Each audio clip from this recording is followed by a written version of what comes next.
미정부 당혹 한국이 그것까지 성공했다고. KF-21 공중전 결과에 미국 초토화 미국 부품 값짓. 한국산 부품 100% 성공. 하나시스템이 방위사업청과 한국형 전투기 KF-21 모람에 탑재될 S-레이더 최초 양산 계약을 체결했다고 25일 밝혔다.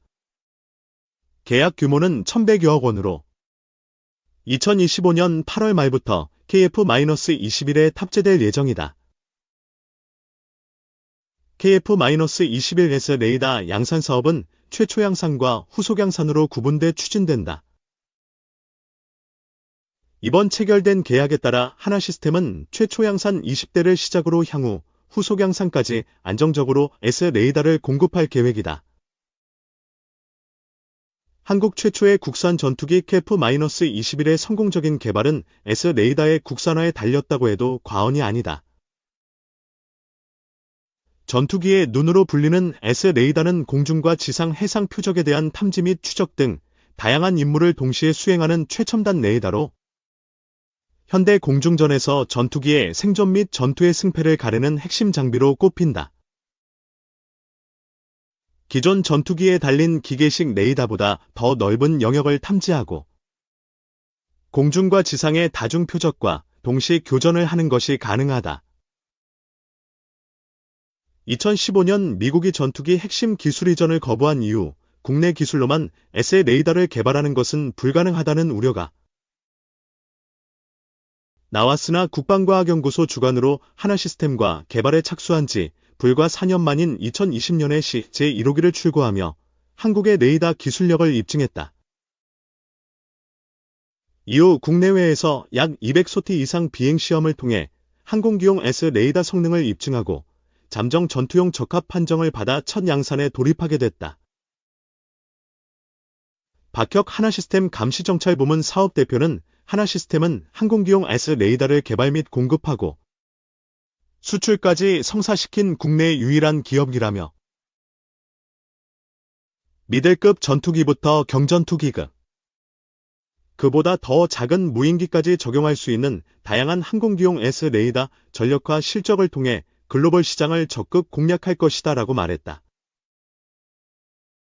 하나시스템은 지난 5월 유럽 대표 항공우주 방산 기업 레오나르도와 경공격기 S-레이더 단테나 공급 계약을 체결하기도 했다. 국내 최초로 항공용 S-레이더에 공랭식 기술을 적용해 개발하는 무인기용 S-레이더 개발도 추진 중이다. 40mm 다목적 발사기와 K4 차기 유탄기관총. KEDX 2024 전시회에 참가한 센트 중공업과 라이진 엑스원은 한국 육군의 사업에 대응한 유도탄약과 발사기를 선보였습니다. 그리고 S&T는 현용 K4 유탄기관총을 대체하는 K4 차기 유탄기관총 사업에 대응한 경량화된 유탄기관총 프레임을 공개하기도 했습니다. 40mm급 다목적 발사기와 K4 차기 유탄기관총은 탄속이 다르지만 공통의 40mm 탄두체계, 특히나 XXX탄을 공유할 계획이므로 서로 연동되어 사업이 진행될 수밖에 없습니다. 40mm급 다목적 발사기란 한국 육군은 인구 감소에 대응해 대규모 국방개혁을 진행하고 있으며 그 결과로 육군의 병력 숫자가 40만 명으로 감축되었습니다. 병력 숫자 감소는 육군의 가장 기본 단위인 보병분대에도 영향을 미쳐서 한국 육군은 10명인 분대의 병력 숫자를 8명으로 줄이고 부족해진 화력을 K-11 복합화기 2기와 K-12 경기관총 이정을 배치함으로써 보완하고자 했습니다. 현재 K-12 5.56mm 경기관총은 배치가 진행되고 있지만 20mm 공중폭발탄을 사용하는 K-11 복합화기는 여러 기술적 문제와 화력 부족 문제가 겹쳐서 결국 배치 사업이 취소되었습니다. 한국 육군은 보병분대 화력을 강화하고자 향후 K-12 배치 수량이 축적되면 분대마다 5정씩 지급할 계획입니다. 화력 보강이 필요하다. 북한군 보병분대는 총 12명으로 구성되며 그 안에 7.62 X54mm탄을 사용하는 경기관총 1정, 30mm 유탄 발사기를 장착한 소총 2정, RPG-7 대전차 로켓 1정, 7.62 X54mm 저격보총 1정, 8정의 소총을 보유하고 있습니다. 이와 비교해 한국 육군 보병분대는 8명의 병력 안에 현재 K201 40mm 유탄 발사기 2정, K3 5.56X 45mm 분대 지원하기 1정, K2C 소총 5정을 운용하고 있을 뿐입니다. 육군은 워게임을 활용해 한국군과 북한군 분대 사이의 교전에 대해 연구했고, 다시금 한국군 보병분대의 화력이 턱없이 부족하다는 사실을 절실히 깨닫게 됩니다. 그나마도 한국형 워리어 플랫폼 사업을 활용해 세배율 조준경과 도트 포인트 조준장치, 야시경 등을 적극 보급한 결과 야간 전투에서는 확실한 우위를 확보했습니다. 그리고 새로운 조준 시스템 덕분에 북한군이 보유한 7.62 X54mm 저격보총에 대해서도 어느 정도 대응할 수 있게 되었습니다. 한국 육군이 운용 중인 K201 유탄 발사기로서 후방 장전 방식을 사용하고 있어서 40mm 저속탄만 운용할 수 있습니다. 그러나 화력 열세는 여전해 북한군이 보유한 7.62 X54mm탄을 사용하는 경기관총이 1000에서 1200m의 유효사거리를 가진 것과 비교해 K12 경기관총의 유효사거리는 800m 정도에 불과합니다. 북한군 보병은 재사용이 가능한 RPG-7 대전차 로켓 발사기 1 이정과 함께 대전차 보병 1인이 최소 5발 이상의 대전차 로켓탄을 휴대하고 있습니다. 이와 비교해 한국군은 1회 발사만 가능한 판저 파우스트를 보유하고 있을 뿐이며 그나마도 중량이 12.9kg에 달해서 대전차 전투의 가능성이 존재할 시에만 지급하고 있습니다. 한국 육군은 보병분대 화력을 강화하고자 향후 K12 배치 수량이 축적되면 분대마다 5정씩 지급하고 추가로 보병소대에 7.62 X52mm탄을 사용하는 K16 경기관총 5정을 배치하는 사업을 진행하고 있습니다. 그럼에도 여전히 화력이 부족하기에 육군은 K201 40mm 유탄 발사기를 대체함과 동시에 북한군 보병분대에 대한 화력 우위를 제공하고자 사업을 개시하였습니다. 밀리터리 리뷰 이지 2411호를 통해 자세히 분석해 보았습니다. 미국 피게스사 사업에 참여한 라인메탈의 SSW-40 유탄 발사기입니다. 40mm 고속탄을 사용하면 최대 사거리가 무려 900m에 달합니다. 한국 육군의 사업은 미국의 피게스 프로그램의 영향을 강하게 받았습니다. 미국은 25mm 공중폭발탄을 운용하는 XM-25를 개발해 실제 아프가니스탄 전장에 일부 배치하기도 했지만 결국 화력이 부족하다는 평가로 인해 포기하였습니다. 이러한 상황에서 다시금 XM-25와 비슷한 휴대형 공중폭발탄 발사기 도입 사업인 PGS가 현재 진행되고 있습니다. 피게스 사업의 목적은 대보병용 화력 강화 이외에 우크라이나 러시아 전쟁을 통해 최대의 위협으로 떠오른 소형 드론을 요격할 수 있는 능력을 보병에게 제공하는 것입니다. PGS의 성능 요구는 미국 국방부가 공개한 피게스 성능 요구서를 보면 35m, 500m 사이의 거리에서 엄폐되지 않았거나 참호 등으로 엄폐된 보병 모두에 치명적이어야 하며 비행시간은 500m까지 3초 미만이어야 합니다. 즉, 높은 초구속도와 직진형 탄도를 통해 건물의 창문이나 참호의 좁은 수화기 사격 구멍 안에 탄이 들어갈 수 있어야 합니다.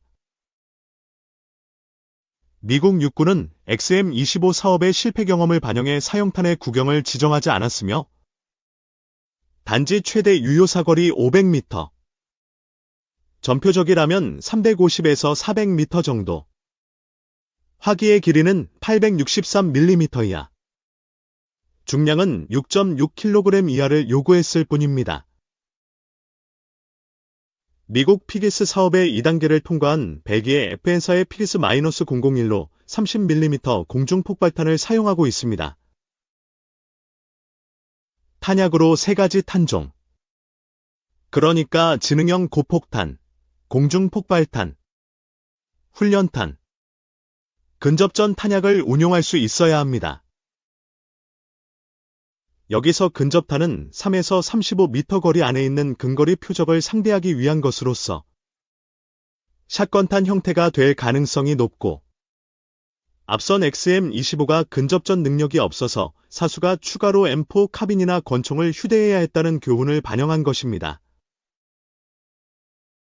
1단계 사업평가에서 총 5개 업체가 통과했고, 2023년 연말에 발표된 2단계 사업평가를 통해 총 2개 업체로 압축된 상태입니다. 미국의 피게스 사업 현황과 교훈. 현재 선정된 2개의 후보의 성능과 특성에 대해 분석해 보았습니다. 한국 육군이 한때 채용했다가 포기한 K-11 복합화기는 미국의 XM-29 개념을 그대로 반영한 모델이었습니다. 한국 육군의 성능 요구는 40mm급 다목적 발사기 개발 사업에 관련해 유탄 발사기 개발과 관련된 S&T 모티브, 유도 탄약과 관련된 라이지 넥스원 관계자를 만나 장시간 사업에 대해 의견을 나누어 보았습니다. 밀리터리 리뷰 이지 2411호를 통해 40mm급 다목적 발사기의 주요 성능, S&T 모티브의 기술적 견해, 라이지 넥스원이 제안하고 있는 유도 탄약과 사격 통제 시스템에 대해 자세히 분석해 보았습니다. S&T 모티브가 40mm급 다목적 발사기에 대응해 전시한 40mm 유탄 발사기입니다. 한국 육군은 미국의 XM307 OSW 사업을 추종해 25mm 공중폭발탄을 사용하는 XK-13 유탄 기관총을 개발했지만, 미국 육군이 화력 부족 문제로 OSW를 포기하자 한국 역시 2013년에 XK-13 개발 사업을 종료하게 됩니다. 그러나 1980년대에 개발된 K4 40mm 유탄 기관총의 퇴역이 다가오기 시작했고, 병력 자원 감소로 인해 부대가 축소됨에 따라 보다 강력한 화력이 필요하게 되었습니다.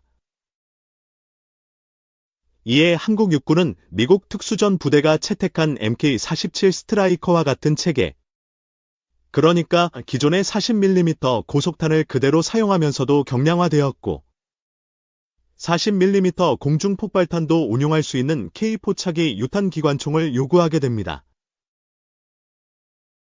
한국 육군은 미국의 XM307 OSW 사업을 추종해 25mm 공중폭발탄을 사용하는 XK-13 유탄 기관총, 사진을 개발한 바 있습니다.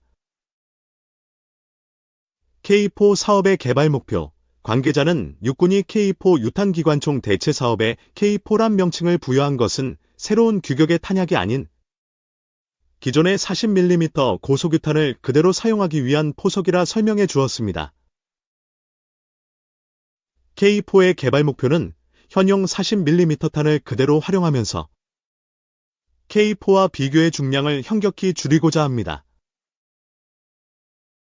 그리고 열영상 장비와 레이저 거리 측정기를 포함하는 신형 사격 통제 장치를 장착해 유효 사거리를 X000M 이상으로 늘림과 동시에 야간 작전 능력을 상승시킬 계획입니다. 새롭게 40mm XSS단 운용 능력을 도입함으로써 탄약 소비량을 줄임과 동시에 위력을 향상시키고 인마살상 이외의 차세대 위협인 드론까지 대응하는 것이 개발 목표입니다. S&T가 공개한 K4 유탄 기관총 시제품입니다.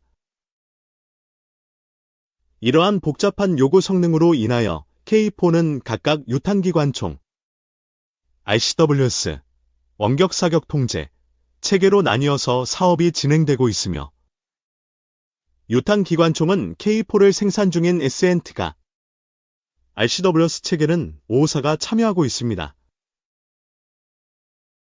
밀리트러 리뷰이지 2411호를 통해 에센트가 공개한 K4 시제품을 분석함과 동시에 K4 사업이 어떻게 진행될 예정이며 어떠한 성능을 확보할 계획인지에 대해 자세히 분석해 보았습니다.